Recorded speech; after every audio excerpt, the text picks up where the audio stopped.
There we go.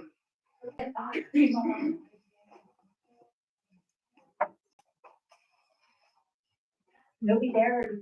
I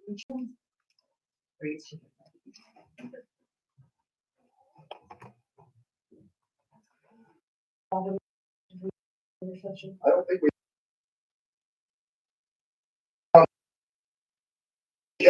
That in. Just remember, it's the one thing that doesn't make sense that we don't do. All right, we're coming back into regular session. At this point in time, I'd like to make a motion that the village council authorize Justin Hagan with full confidence to negotiate a final contract with a counter offer. So for fire and EMS services. So what I want to express is that that motion should give him full authority to negotiate and to sign the contract for the village employees. So moved. Motion made by Mr. Babel. Is there a second? I will, second. Second by Ms. Meister. Is there any further discussion? No discussion? Penny, please call the roll. Mr. Burns, Yes. Ms. Meyer, Yes. Ms. Meister, Yes. Mr. Babel, Yay. Ms. Bolton. Yay. Motion passes 5-0. Okay, so now we'll move on to our committee reports. Ms. Bolton, if you would give us a report on finance. Well, let me find it. It's very, I'm not gonna mention the things we've already adopted tonight. A discussion was had about, when the, second new waterworks employee would officially start. And that was when Tom actually was leaving. There was some discussion about replacing Daniel with a part-time maintenance worker who would predominantly work during the days and mostly over the park. Justin was asked to be sure that there was a nice job description and pay rate established to be consistent with the rest of our maintenance jobs. Website contract, field drag purchase. There was talk about a Connex box that the park would also purchase as a place to store that field drag. We did. That'll be delivered Friday. The finance committee supported that purchase. And Ted, that we also, it was mentioned that the TRCA donation of $2,500 to the parks would go toward repaying that advance at some point. So there's a clear direction to that donation to the park. And that's it. Everything else we've already discussed. Jerry, I know you weren't here for that one. Do you want Ted to do that or?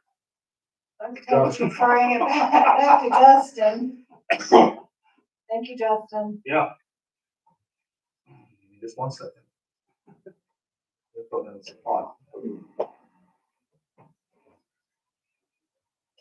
Captain Bonner from the Miami Township Fire Department was present. He went over stats for the month, nothing out of the ordinary. They conducted one fire prevention pre-plan for us. The firefighters now have CPR instructors. So I know we've been trying to coordinate something with Great Oaks to do a hybrid. That's still an option when they get back to us. Or at this point, we could schedule something with Miami Township. Actually, Captain Yanko sent me an email today and I haven't even had a chance to open it.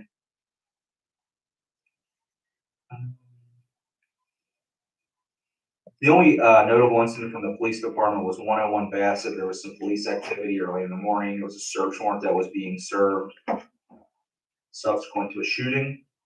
That's really just an ongoing nuisance property.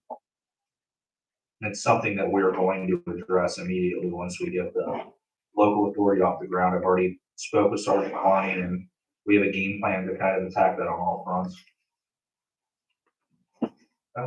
Finally got a hold of Nick Crow. At the time, we hadn't been able to get in touch with Nick Crosby from Hamilton County. We've now done that, and we're moving that forward. There's another issue on Pontius Avenue that we need to consider citing. One of the first ones to address the BZA, and we really need to mitigate that sooner than later. Is this an address that they have prior problems at? A handful of prior problems, both Okay. like criminal activity, I know where you're talking. health and safety. I mean, discharging solid waste into the Okay. stormwater, you name Yeah. it, it's happening. And then, we talked about the speed signs and the data on the reports. Still playing around with the reports. We got what I thought was gonna be a really great report to show like our peak times. Mhm. Somehow the dates changed and it showed like it. Anyway, moving forward, we got it locked in where we can like target time of day, day of week, when our speeding's occurring. Okay. We talked about the fire contract and the implications if their levy fails. The Bright Streets has responded out, they changed the timer at the intersection of Miami and State, right here by PNC Bank. That now has a 2-second delay, so hopefully that'll eliminate some wrecks that have occurred there.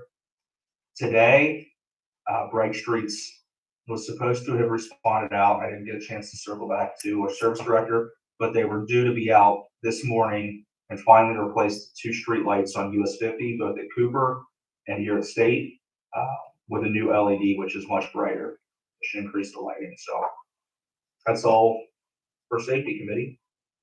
Thank you. Mr. Burns. Parks did not have a meeting due to the rescheduling, based on our calendar needs. Next meeting will be, Monday. March 17th, 5:15. We'll accept, operational reports and focus on considerations of what we may do to mitigate concerns about the skate park and plan for its future. And I'm just asking if we had heard anything from the events agreement. We have not heard anything on the event screen. We did get the park passes in. They are 2025 passes. Daniel has all that arranged. Our schedule's now live on the website.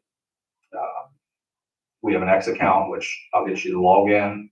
I was really just creating a kind of an Andy's request so we can update weather, but I'll give it to you as a manager of that. That's all I have on parks. And that meeting is at 5:15, correct? 5:15, March 17th.